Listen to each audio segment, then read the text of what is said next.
Hello.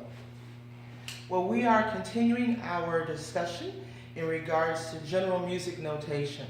Where we left off, of course, we learned about the notes themselves, the quarter note, the half note, and all of that. So now we need to place them completely on the staff correctly. So before I get to that, I'm going to begin with talking about a few things. And by the way, I wanted to put this on here. I didn't have it when I did the video in regards to this. On your canvas, you have a couple of note trees, one for the audio or sounded notes, and then one for the rests. As you can see, and it's kind of hard to see right here, so try to pull that up on the canvas, and you'll see that. You'll notice that here is the whole note. It takes two half notes to make one whole note. It takes two quarter notes to make a half note. It takes four eighth notes to make two eighth notes to make a quarter note. And it takes two 16th notes to make a eighth note. As you can see, the tree starts from top to bottom. Same thing here, it's just the same principle except these are the rests. And this should give you as a reminder of how many notes it takes to make whatever note above it or however many notes below it. I'm going to keep it up here for now. All right. Put a nice little treble clef here. Need to make them a little bit more neater as we go along. Anyway, all right. I'm going to start with, and if I'm out of shot, don't worry, you can still hear my voice.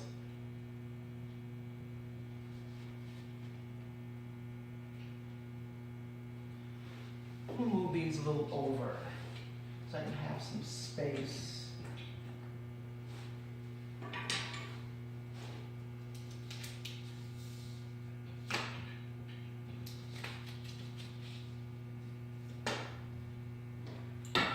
Love the fact that the board is magnetic. Excuse me for that. All right. You notice I've drawn some lines on the staff. And you will see these lines in Western music. Now, we say the term Western music simply because there are different variations of how notation works in many different cultures of different music and how it's codified, including contemporary music. If you are in music, as you get along into the 200s of music theory, you'll understand that more. But for right now, we just term all of this as quote-unquote Western music. So if you hear me say that term from time to time, I basically mean the manner by which we codify music that we all pretty much need to understand and know. These lines here are called measure lines.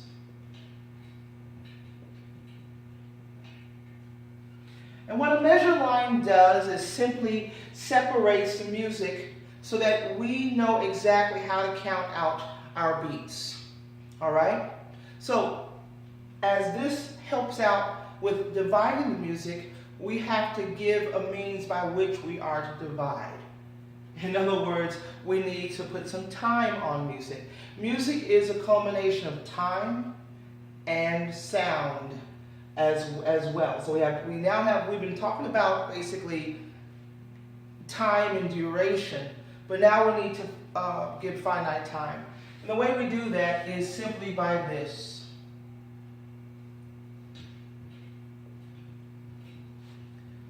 This is called the time signature.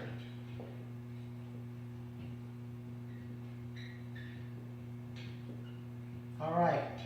And the definition of a time signature simply is that the top number lets us know how many beats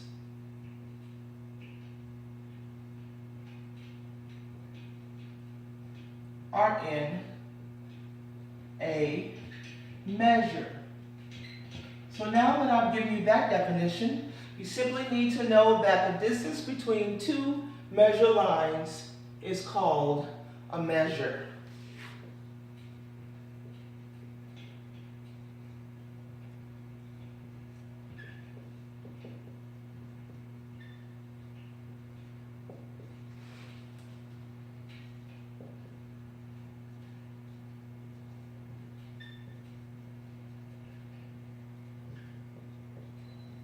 You may also hear people interchange the word measure with the word bar. They both mean the same.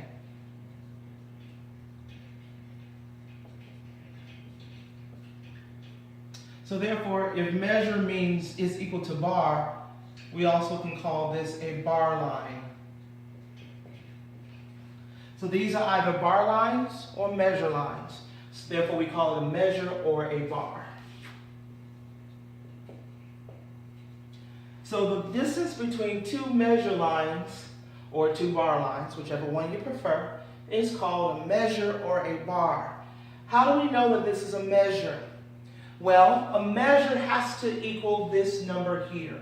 How many beats are within that? If a measure has more than this beats, but this is our finite, then our measure is wrong. So therefore, it lets us know how many beats are in that measure. The bottom number, lets us know which note gets the beat.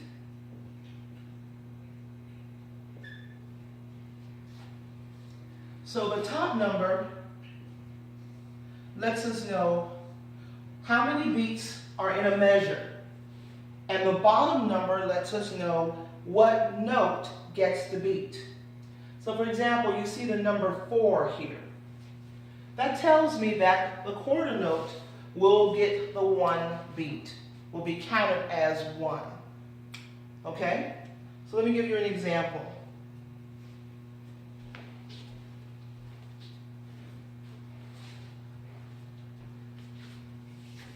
Erase all of this.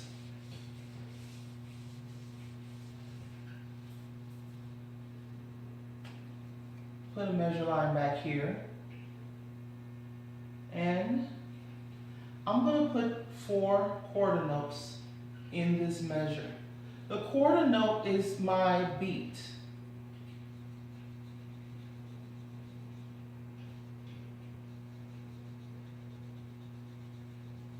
The quarter note is my beat. And my beat must equal 1. So my quarter note equals 1.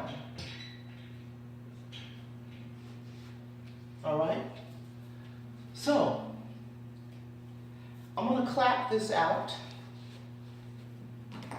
so that you can see what each of these, so you can see what this basically is. 4 beats in a measure. This is equals to 1. 1, 2, 3, 4. So therefore, I have 4 beats in a measure. Remember, measure is the distance between 2 measure lines or bar lines. And it basically counts like this. I'm going to do it very simple. 2, 3, 4, 1, 2. Here's my count. And 1, 2, 3, 4. There we are. I'll do it again. This is my meter. And 1, 2, 3, 4.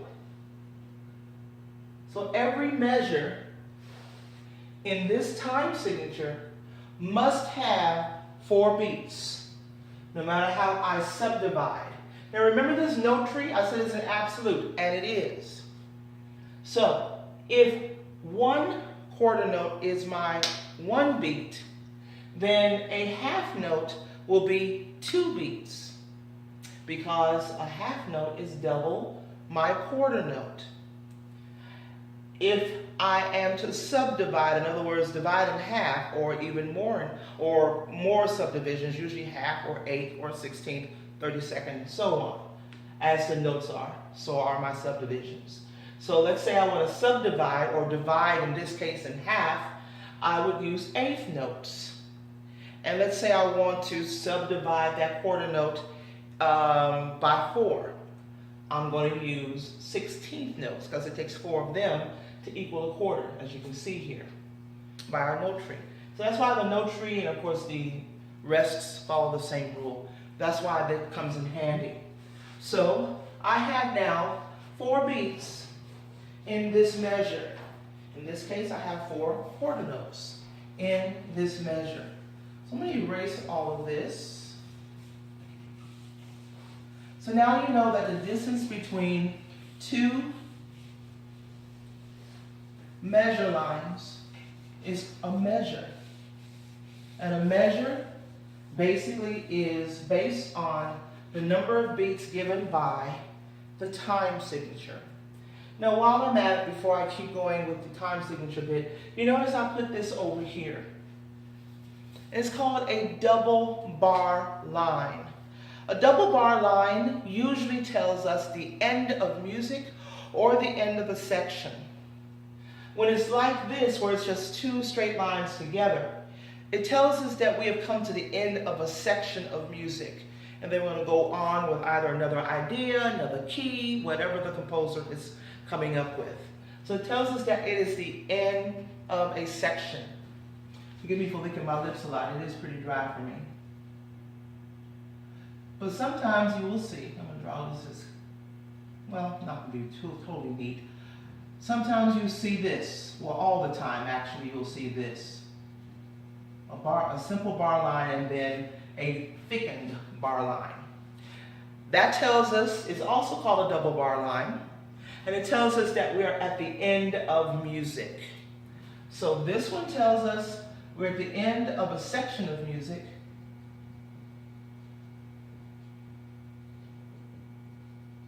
And this one tells us that we're the end of music itself.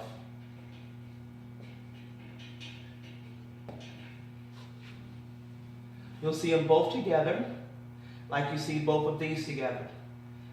So when you see that at the end of any piece of music, that tells you you are at the very end when it's double like this, or you're at the end of a section when it ends like this. All right? All right, let me erase that.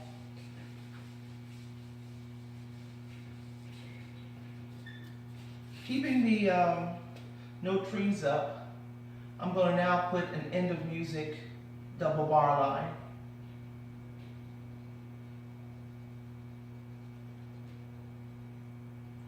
By the way, sometimes in music, that's cute enough. Sometimes in music you'll hear musicians say, go to bar this or go to bar that. They're telling you specifically in the score where to go. Sometimes bars are numbers. For example, 1, 2, 3. And you'll hear a conductor or someone governing a rehearsal or musicians talking together say, I'm at bar 3. Can we go to bar 3 right quick and check this out? That would be bar 3. In other words, that would be measure 3. Most of the time they'll use the word bar. 1, 2, 3. So you'll say people go to the end of the bar. When they say something like that, the music is probably stretched out, and end of bar would probably tell you to go to the very end and start counting there. You'll also hear them sometimes say, go to the end of the system. System, I'm going to go ahead and just do a couple of these. This is not terminology in your current chapter, but this is specifically for those of you who are music majors or music business people to understand what they're talking about. I'm going to make this basically a bar line.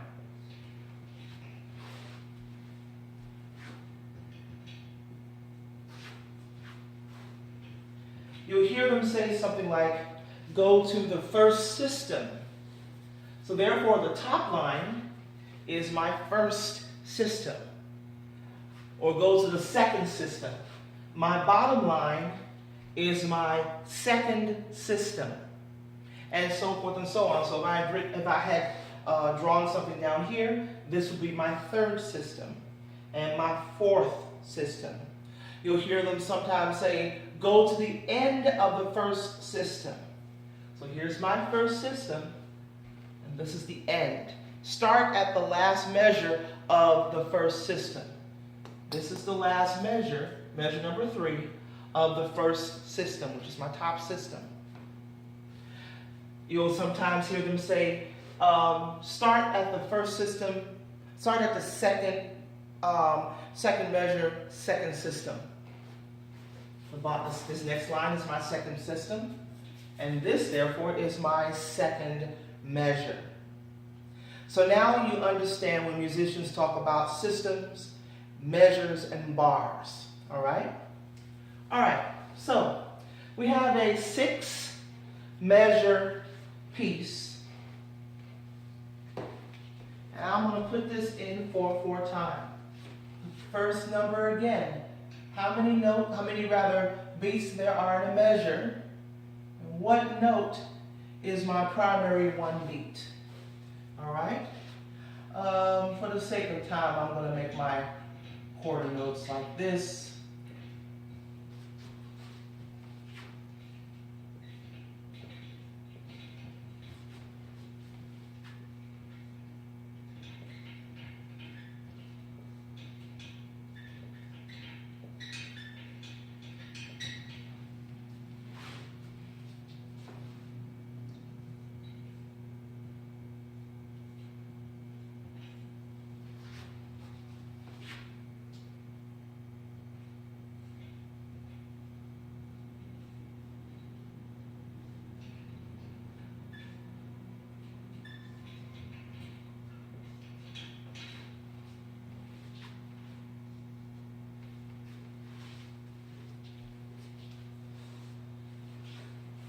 Pretty monotonic, but everything's on F right now. You notice that the 8th notes are inserted as well as quarter notes, whole notes, and of course, a whole note rather, and of course half notes. So let's see if we have 4 beats in each measure. We already know we do on this one because we know that the quarter note receives the beat 1, 2, 3, 4. What about measure number 2? Is that correct? Yes, it is. Since the half note is double the value of this, it will take 2 of these in order to make 1 of these. So mathematically, we need another one. So therefore, we have 4 beats in this measure. This one is where I've subdivided the quarter note into 8 notes. So is this 4 beats in the measure? Yes, it is. This now equals 1 of these. These 2 equals 1 of these. So therefore, that's 1 beat, 2, that's 3 beats, and 4. And by the way, sometimes you will see these flagged notes separately, but you also may see these flagged notes barred. And that puts them together. 1 bar tells you that this is an 8th note.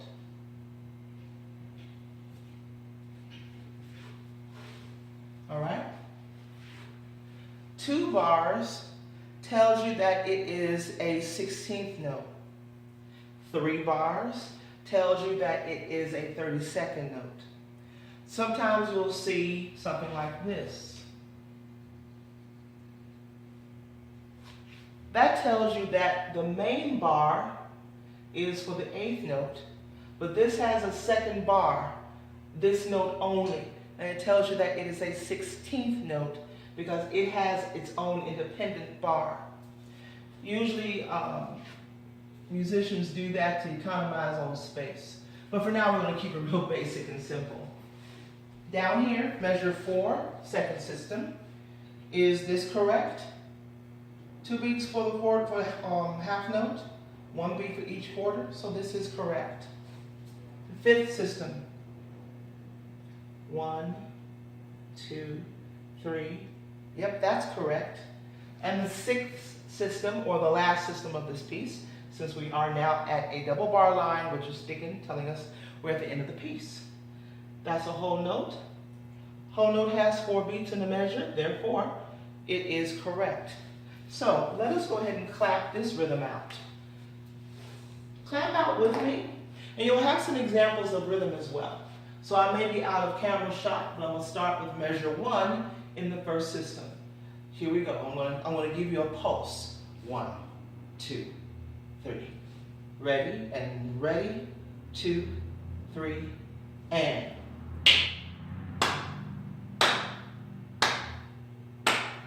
2, 4.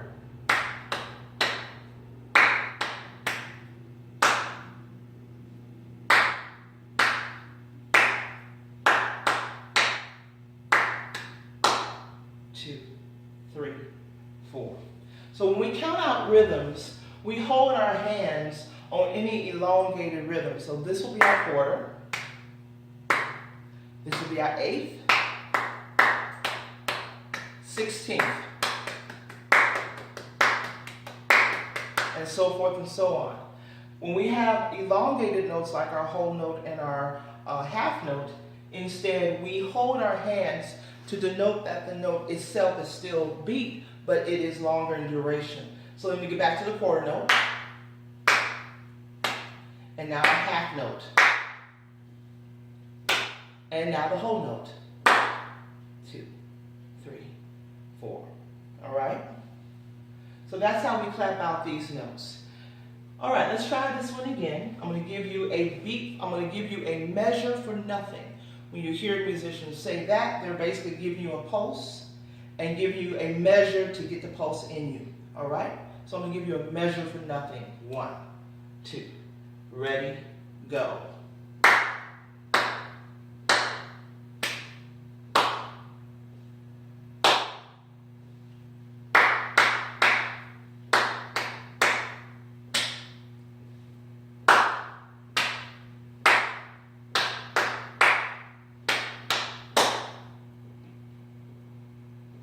There's the end. All right? So, this worked out in 4/4 time. Well, we had 4 beats in a measure. And the quarter note gets a beat. But 4/4 is not the only time signature out there. Sometimes you may see something like this.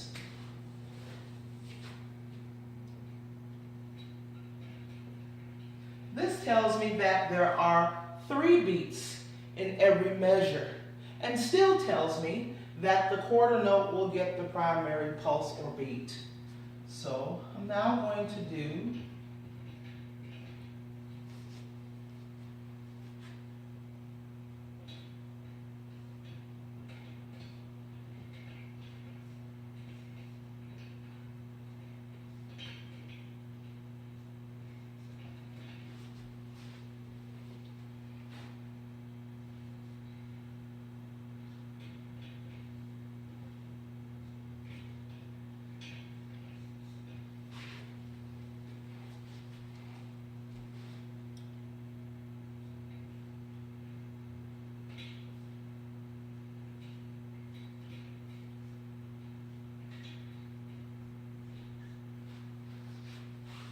two more measures.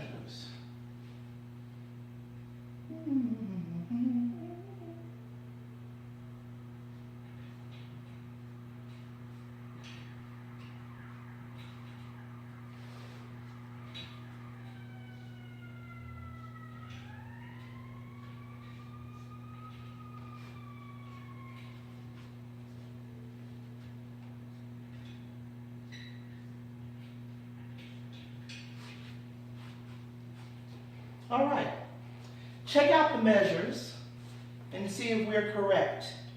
And if there is anything wrong, we're going to ask you how to correct it, if there's anything wrong.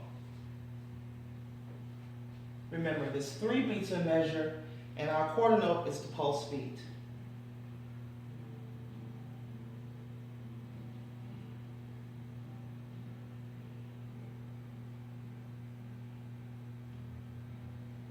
All right.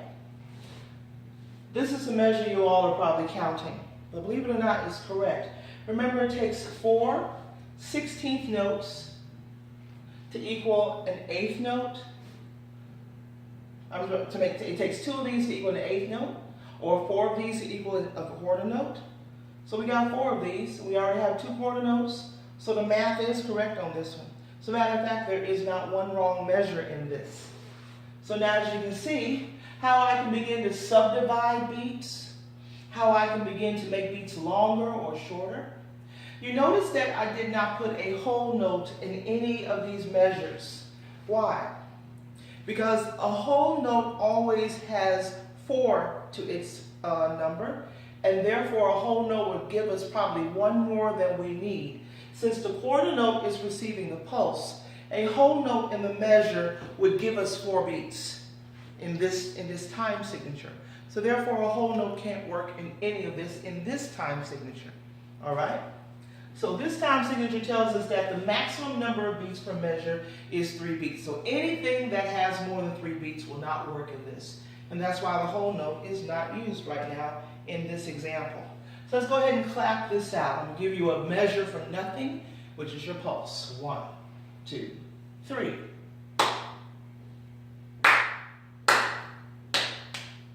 Oh, wow. That's a little different. So when you're beginning to learn how to clap your rhythms, do exactly what I am going to do. Start finding what these rhythms sound like. So here's your quarter. I'm in 3. 1, 2. Here's your 8th note. 16th note.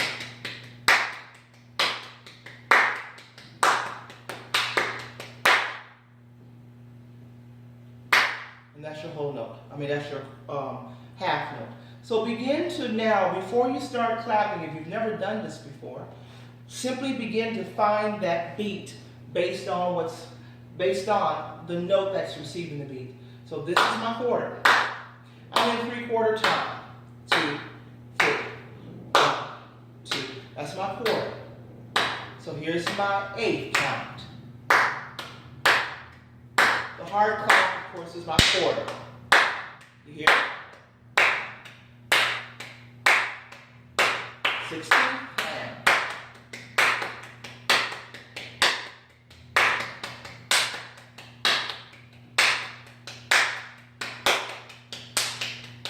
and of course, my pulse is going a little bit too fast right now for 30-second beats. So slow down the pulse if you want to go further and further on.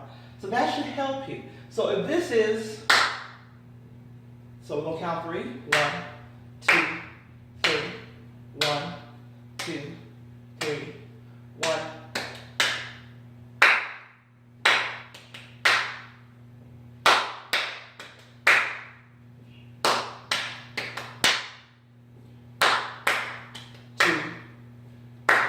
So 1, 5. And that has to get that beat. Now that's a hard rhythm there. I should not have put that up there, right? Well, you gotta learn sometime. Let's keep it going.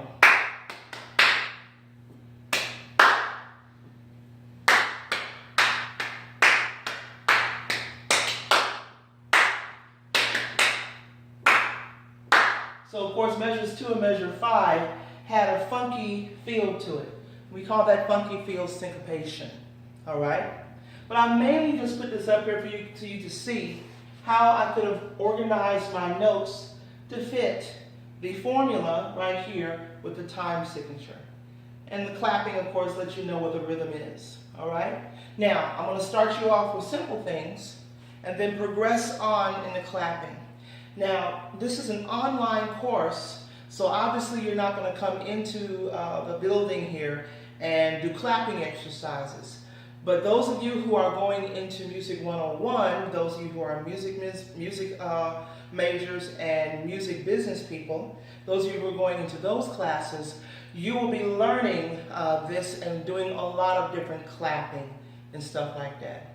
I'm going to go ahead and end the video right here. So you just learned about time signature, basic time signature, and you learned about notes. The next video, we're going to do more time signatures, and we're going to get into some more elements of music in regards to notation. All right? See you in the next video.